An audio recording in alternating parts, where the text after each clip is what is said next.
Welcome to our physics channel. Today we'll solve a problem about how force affects speed and energy. Let's get started. The problem is this. A van with a mass of 2,500 kilograms has a force of 6,000 newtons applied to it horizontally. The van starts from rest and travels a distance of 110 meters.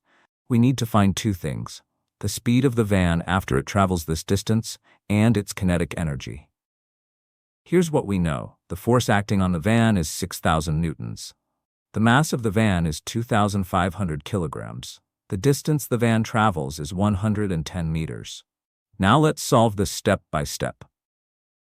We will use the work-energy principle, which states that the work done on an object is equal to its change in kinetic energy. Work is calculated by multiplying the force and the distance. From this, we can find the speed of the van. Let's calculate the speed. First, multiply the force, 6,000, by the distance, 110. This gives 1,320,000.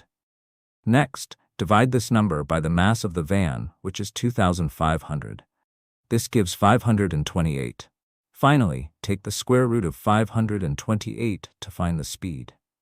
The square root is approximately 23.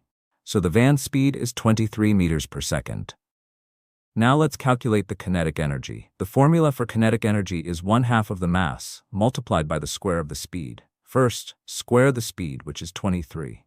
23 squared is 529. Next, multiply this by the mass, 2,500. This gives 1,322,500. Finally, divide by 2. This gives 661,250 joules, or about 661 kilojoules. So, the kinetic energy is 661 kilojoules. Here's what we found. The speed of the van is 23 meters per second. The kinetic energy of the van is 661 kilojoules.